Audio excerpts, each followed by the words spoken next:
Number 10. Mahahabang bisig na anino sa kailaliman. Sa kailaliman ng dagat kung saan halos walang liwanag at sobrang lamig, may isang nilalang na parang multo kung gumalaw. Isang pusit na maliit ang katawan, pero may mga braso at galamay na sobrang hahaba at numinipis na parang mga alambre. Dahil bihira itong makita, bawat kuha ng kamera ay parang pambihirang patunay na may mga nilalang pa ring nabubuhay sa lugar na hindi kayang marating ng tao. Kapag lumutang ito sa frame, ang unang impresyon mo ay parang hindi totoong hayop. Dahil hindi siya mukhang tulad ng mga pusit na nakasanayan. Ang mas nakakakilabot, sinulid na hibla sa dulo ng mga braso nito na nakabitin lang sa dilim, na para bang mga pain o bitag. Iniisip ng mga siyentipiko na hindi ito basta dekorasyon. Posible itong paraan ng panghuli ng maliliit na hayop sa paligid. Maghihintay lang siya hanggang may dumampi sa mga hiblang iyon. Sa kanya unti-unting re-reel in ang biktima. Sa ganitong estratehiya, hindi niya kailangan maging mabilis. Kailangan lang niyang maging matiyaga at maging bahagi ng dilim. Number 9. Halimaw na sa wakas ay nakuha sa HD. May mga nilalang sa malalim na dagat na matagal nang kinukwento na parang alamat. Hindi dahil gawa-gawa, kundi dahil bihirang-bihira silang makita ng malinaw. At kapag dumating ang sandaling makuhanan sila sa high definition, biglang nagiging totoo ang lahat. Ang hugis, ang galaw, at ang kakaibang aura na parang galing sa ibang panahon. Sa footage, makikita ang isang isdang mukhang ghost shark. Maputla ang katawan, malalaki ang mata, at tila walang takot habang dumadaan mismo sa ilaw ng kamera. Ang kakaiba pa, hindi siya kumikilos na parang mandaragit na nagmamadali. Dahan-dahan siyang tumadausdos, parang lumulutang sa hangin, habang ginagamit ang mga palikpik na parang paktak. Hindi rin siya armado ng matatalim na ngipin para punitin ang laman. Sa halip, may matitigas siyang grinding plates na pangdurog na mga alimango at kabibe sa ilalim ng dagat. Kaya sa unang tingin man ay parang halimaw, sa mas malalim na pag-unawa, isa siyang tahimik na patunay na may mga sinaunang disenyo ng kalikasan na patuloy pa ring nabubuhay sa dilim. Number 8. Mga unggoy na pumapatay ng leon sa Congo. Sa malalayong bahagi ng Hilagang Democratic Republic of the Congo, may mga kwentong ipinapasa-pasa ng mga mangangaso na parang alamat. May malalaking unggoy raw sa kagubatan na kayang pumatay ng leon. Sa una, madaling pagtawanan, kasi sa isip ng marami, ang unggoy ay biktima, hindi kalaban. Pero habang tumatagal, dumadami ang mga detalyeng pare-pareho ang sinasabi ng mga tao. May mga chimpanzee ron na kakaiba ang kilos. Minsan naglalakad na parang tao at gumagawa ng mga pugad sa lupa na mas kahawig ng sa burilya kaysa sa karaniwang chimp. Kapag ganito na ang usapan, hindi na lang ito chismis, nagiging misteryo. Nang sa wakas ay pumasok ang mga mananaliksik at naglagay ng camera traps, doon nagsimulang umusan ang katotohanan. Lumabas sa mga larawan at video ang mga chimpanzee na mas matatapang at mas rugged ang dating, na nabubuhay sa halo ng gubat at mas bukas na lugar.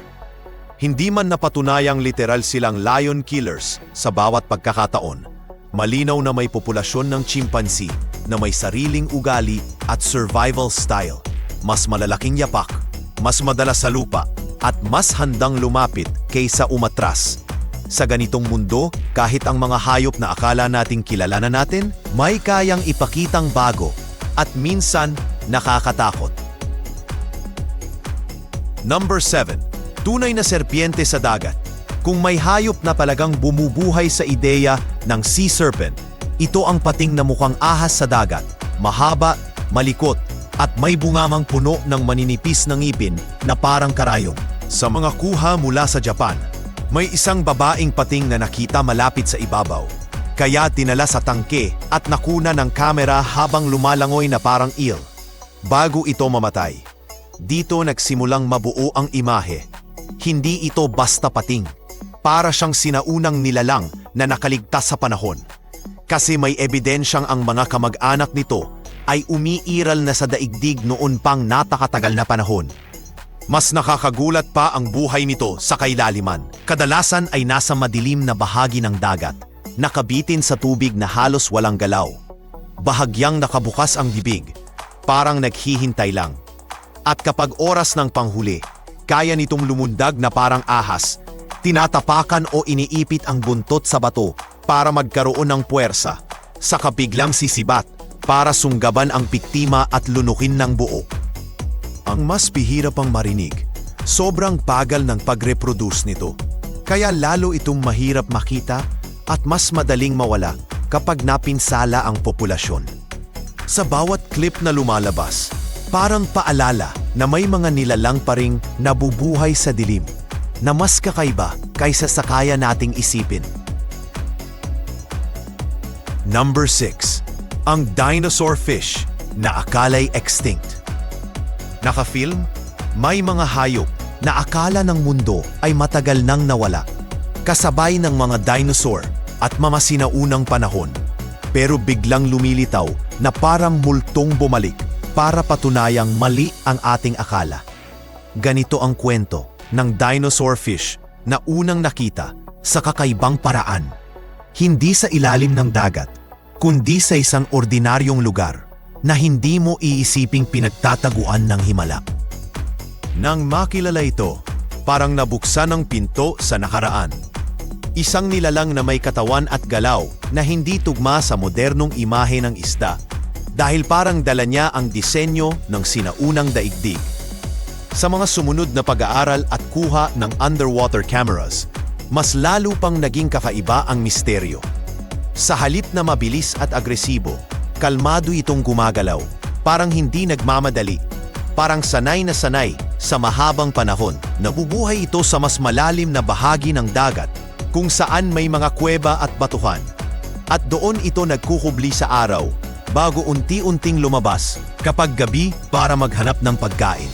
Ang ganitong paraan ng pamumuhay, mabagal, matagal mabuhay at mahirap palitan kapag nawala, ang dahilan kung bakit bawat footage nito ay parang kayamanang siyentipiko at paalala na may mga survivor ang kalikasan na kayang lampasan ang milyon-milyong taon. Number 5. Ang tunay na Asian unicorn. Sa kabundukan sa pagitan ng Vietnam at Laos, may isang hayop na halos naging alamat dahil sa sobrang bihira nitong makita. Kaya tinawag itong Asian unicorn, hindi dahil may sungay itong iisa, kundi dahil ang presensya niya ay parang himala. May mga sungay na tuwid at magkaparis, at isang anyong tahimik na parang nilikhang pangguba na ayaw magpakita. Nagsimula ang lahat sa simpleng ebidensya, isang larawan at ilang piraso ng labi na hindi tugma sa anumang kilalang hayop. Mula roon, sumabog ang tanong, paano may ganitong malaking mammal na tila walang nakapansin ng matagal? Habang tumatagal, mas naging masakit ang katotohanan. Hindi siya misteryoso dahil magaling magtago lang. Misteryoso siya dahil baka kakaunti na lang talaga ang natitira. Nang gumana ang camera traps sa mga putikan at animal trails sa kabundukan, doon lumabas ang pinakahihintay na patunay. Sandaling pagdaan, isang sulyap, tapos balik sa bilim ng kagubatan. Sinasabing posibleng ilang dosena o ilang daan na lang ang populasyon sa pinakamaswerteng pagtataya. Kaya bawat ulat at bawat kuha ay parang countdown. Kung hindi mapoprotektahan ang tirahan nito, pwedeng tuluyang mawala ang unicorn na ito nang hindi man lang talaga natin siya nakilala ng lubos. Number 4. Kakaibang filter feeder na parang galing sa wala. May mga sandali sa kasaysayan ng siyensya na parang biglang may bumukas na pinto. At sa likod nun, may nilalang na hindi mo akalaing umiiral. Ganito ang nangyari nang unang mahuli ang isang dambuhalang pating na kakaiba ang katawan. Malambot ang dating, bilugan ang nguso, at ang bibig ay sobrang laki na parang pwedeng lumunok ng buong tao sa lapad. Sa unang tingin, iisipin mong halimaw siya na maninila. Pero ang twist, hindi siya killer. Isa siyang filter feeder. Sa halip na humabol ng malaking biktima, ang ginagawa niya ay buksan ang bibig at hayaang pumasok ang maliliit na organismo sa dagat. parang gumagawa ng higanteng lambat habang dahan-dahang lumalangoy. Mas napakabigla.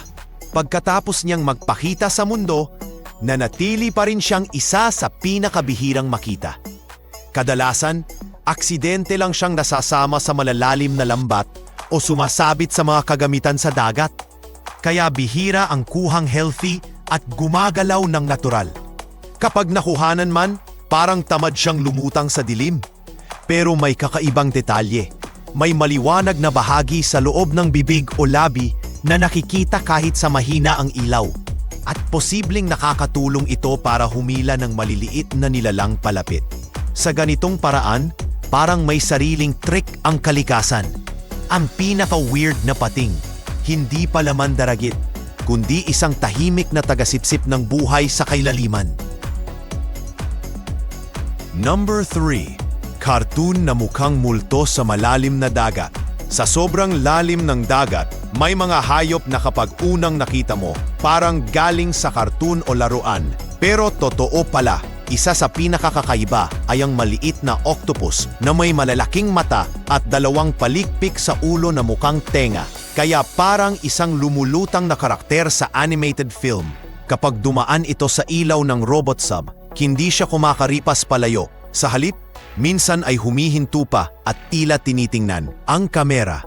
Dahan-dahang pumipihit na parabang nagtataka rin kung ano ang nakikita niya. Sa ilang segundo na iyon, nagmumukhang payapa ang eksena. Pero ang totoo, nasa lugar sila na halos walang pumupunta. Malamig, madilim at sobrang taas ng pressure. Ang mas nakakagulat, built siya para sa ganung mundo. Malambot at jelly-like ang katawan. Parang hindi pang laban.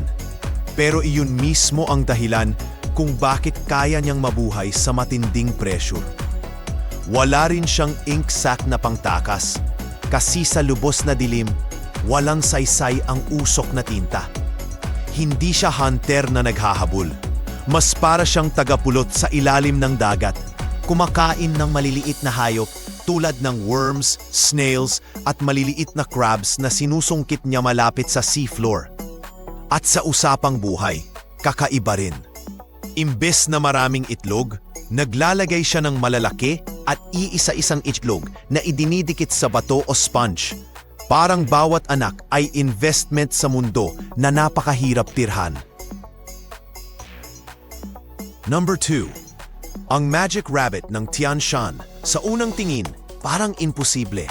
Isang maliit na hayop na mukha talagang toy o stuffed animal. Nakasilip lang sa likod ng bato na parang nagpo-pose para sa kamera. Ito ang Magic Rabbit ng Tian Shan, isang kakaibang pika na kamag-anak ng mga kuneho na matagal na halos hindi na nakikita ng tao. Ang mga unang malinaw na larawan nito ay nagmukhang pekeng gawa ng AI o Photoshop dahil sobrang bilog ng mukha, malalaki ang mata. At may pagka-teddy bear ang dating. Pero ang mas nakakalungkot, hindi ito cute story lang. Dahil kaya siya naging misteryoso, ay dahil sobrang bihira na siyang masulyapan sa totoong buhay. Nakatira siya sa matataas at mabatong bahagi ng bundok, sa mga lugar na malamig, mahirap akyapin at halos walang permanenteng tao. Doon siya nagtatago sa pagitan ng mga tipak ng bato at nabubuhay sa damo at maliliit na halaman na kaya niyang makuha sa maigsi at maikling panahon ng tag-init. Para makaligtas sa matagal na taglamig, gumagawa siya ng mga high piles. Iniipon at pinapatuyo ang mga halaman na parang baon para sa mga buwan na halos walang makain.